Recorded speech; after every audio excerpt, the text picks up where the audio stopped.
How's it going, guys? My name is Zach with the Movie Castle, and today we're going to be talking about Gremlins from 1984.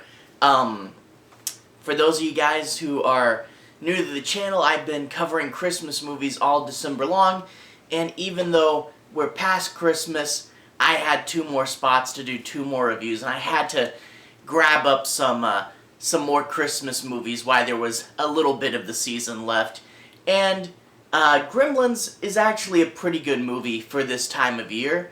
Gremlins takes place on Christmas, and there's lots of cool Christmas decorations and a good atmosphere, but it's not really crucial to the plot. So, for a time of year where there's still Christmas spirit in the air, but not really Christmas time, moving on to New Year's time, a good movie for that attitude. I found this pack at Walmart, really glad to pick it up. Gremlins 2 film collection, so it's got both Gremlins 1 and Gremlins 2 in here on 2 different discs. But it came with this special slipcover. I think I picked this up, it was either last Christmas or the one before that, where you get Gizmo made out of Christmas lights and his shadow is striped there. Really, really cool cover. Got a little bow made out of lights on the back. I love this Christmas edition Gremlins cover, and I'm so glad to find that. That's really cool.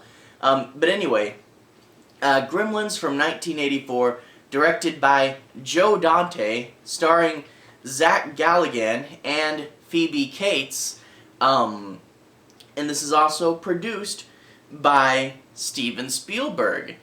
So yeah, Steven Spielberg produced, not directed, and Joe Dante, I'm a big fan of Joe Dante. He has lots of little, sci-fi references and humor in his movies, and all his movies are, fun movies, and they really, they make you feel good, even though he works a lot in horror and some sci-fi too, but they're still really fun movies, even though, you think, oh, it's gonna be creepy, but not really. Joe Dante movies are super fun, and it's definitely worth checking out his extended filmography. But anyway, let's just jump right into the plot. I'm gonna cover the basics of the plot. I'll avoid major spoilers, but I do want to say my piece on a few plot points, and I do want to make sure you guys have a basic understanding about what this movie's about. You open up with this guy, the main character's dad, and he's an inventor. He's on the road trying to sell his inventions, and these are like, they wind up being bad, barely working versions of something you might see in, like, say, an As Seen on TV ad. He has, like, a machine that has anything you need in the bathroom, like a, toothbrush or something, all unfolding like a Swiss Army knife out of this big box, It's super not practical, but you see he's trying. On his way back home, he stops by a little shop in Chinatown. Now, unfortunately, in the sequel, it's revealed that this is New York's Chinatown and not San Francisco's Chinatown.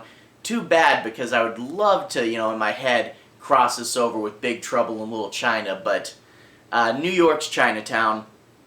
And he sees why he's, looking around trying to sell the guy some of his products, even though they totally don't fit with what this guy's selling. He sees a little cage and he opens it up, and there's a small creature in there that would eventually, in this movie, get named Gizmo. It's revealed to be a mogwai. Now, he sees it, he wants to buy it for his son. The shop owner says, no, you got to be very careful with one of these. But the shop owner's grandson knows that they really need the money, agrees to meet him behind the store later and sell it kind of under the radar to him. And when he sells it, he gives him a series of rules for taking care of the pet. No bright lights, don't get it wet, and most importantly of all, don't feed it after midnight. He takes it home to his son. His son, Zach Galligan, named Billy in the movie. It's kind of weird how many Christmas movies have a character named Billy, isn't it? Black Christmas, Silent Night, Deadly Night, this one. lots of Billies in Christmas horror. It's really weird. But anyway, gives it to his son. His son's working at the bank and, doing his best to help make ends meet because the father's inventions aren't doing well. So he's really, he's a good point of view character, a relatable yet very responsible kid, keeping his family afloat. And it's cool to see him, he has his own little series of, problems, like there's this mean lady that keeps harassing him about his dog, a really unlikable character, he has to go through that. Phoebe Cates is this girl he likes, wants, her to be his girlfriend, and, he has his own little world we're getting into. He gets Gizmo, gives him the name, and, is really appreciative and caring for him. He's showing them to one of his friends when accidentally a little cup of water spills on Gizmo's back, and we find out the rules are there for a reason.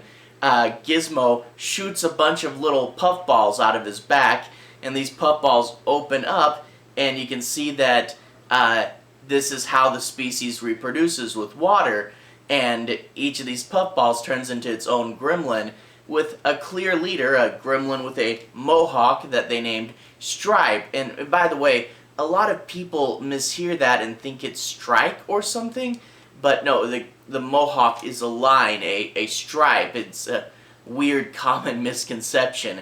But anyway, they never fully explain why these new gremlins are more rambunctious. I think it's probably because Gizmo, you don't know his past and backstory, but I'd like to think that they spent forever training Gizmo, and that's why he's not rambunctious, is he's a well-trained gremlin, and that all gremlins, when they come out, are, naturally really, wanting to run around and cause mischief, and you have to really train them. I think that's why, but they never say it. But anyway, these new gremlins, mischievous, and they trick Billy into feeding them after midnight, which causes them to go into these cocoons, and when they re-emerge, they're a much more monstrous form. They used to be white and brown and all fluffy, and now they're green with some yellow and all, lizard-like, really nasty, and these creatures are now going to wreak havoc on the town.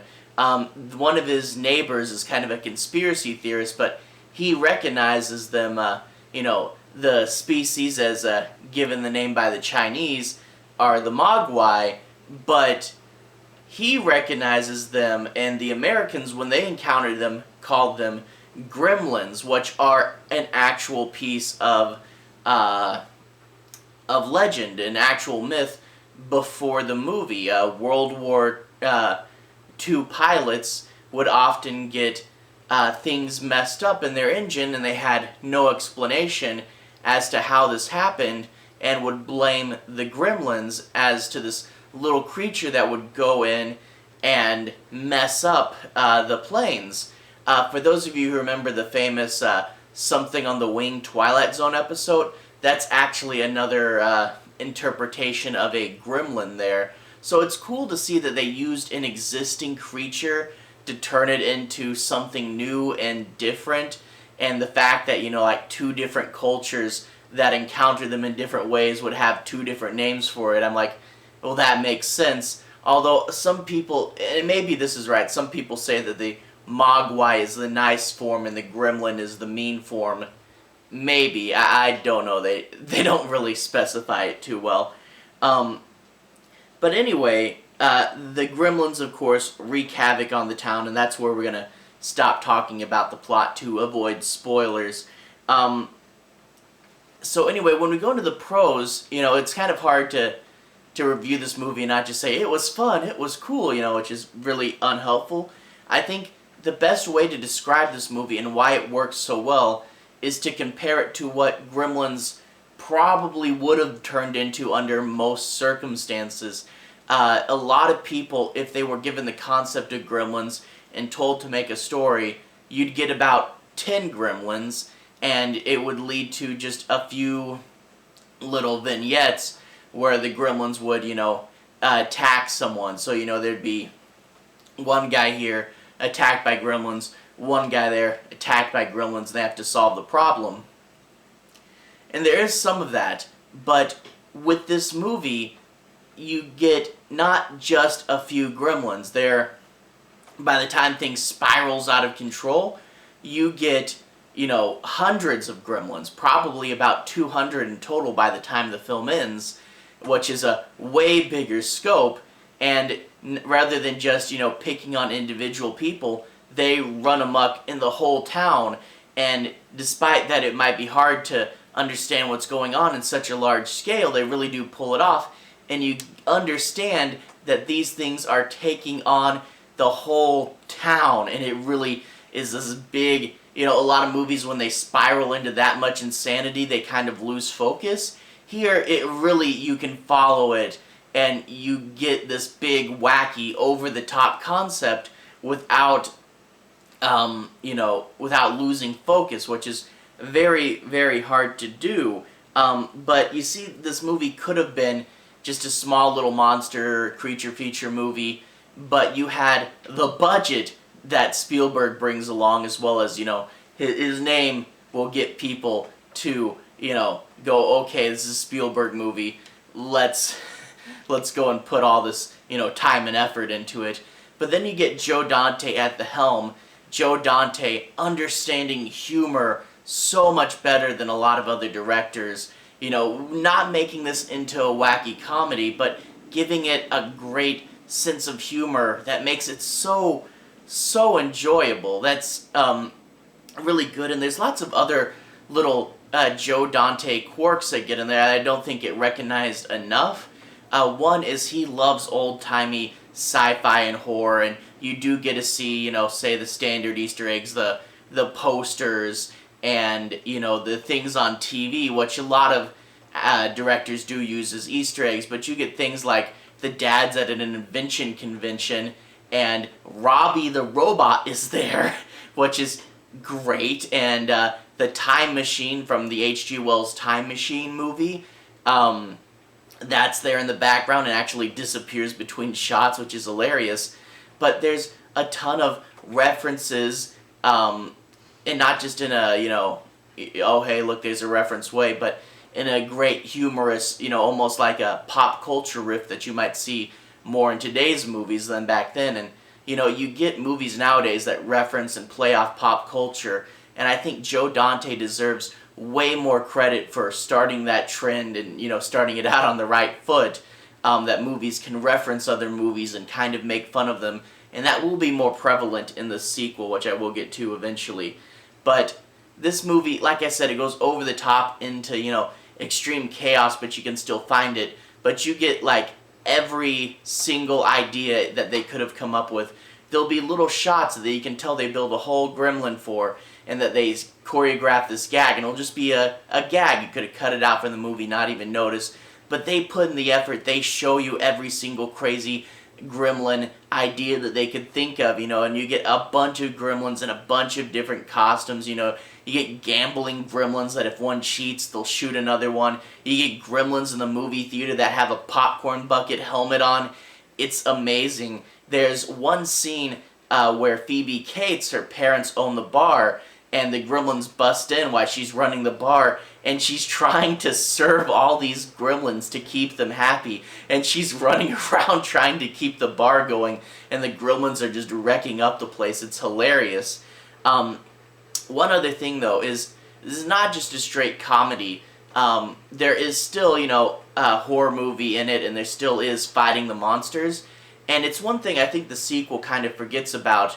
But one thing that is a fun part of Gremlins that really works for this series is killing the freaking gremlins, and they'll die in nasty ways, and, it's not just, figuring out what it is at the end, it's finding them and killing a bunch of gremlins along the way, and they do think of fun and creative deaths. In particular, the really famous scene where the mom encounters like 3 or 4 gremlins in the kitchen, and they all think of crazy, unique ways for these gremlins to die, and the kitchen scene with the mom, it's like one of the best scenes in the movie. It's super cool and entertaining, and it knows that it's still a horror movie, so you get some bits of violence and gore, but Gremlins have green blood, so the ratings board is okay.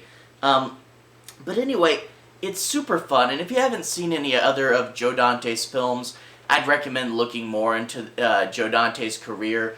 His other most famous movies are Piranha, the original Piranha, not the modern reboot, and he also The Howling is his other big movie. But I like to look at the other movies in his career. I'm actually a really big fan of Small Soldiers, where a bunch of little toys get artificial intelligence chips and think they have to fight out the battle that their story is based on. Really, really fun movie there. So I'd recommend just seeing other stuff that Joe Dante has, and I will get to Gremlins 2 eventually. But anyway, this is a good movie. I highly recommend it. One of my favorite Christmas horror movies. The only thing is it doesn't have too terribly much to do with Christmas. So a good movie for this time between Christmas and New Year's. You know, you still got the holiday spirit. But anyway, thank you guys for watching. To everyone who's liked and subscribed, thank you. You're really helping out this channel. I'll put the Christmas playlist on the bottom, and I'll see you guys again very, very soon. Have a good day.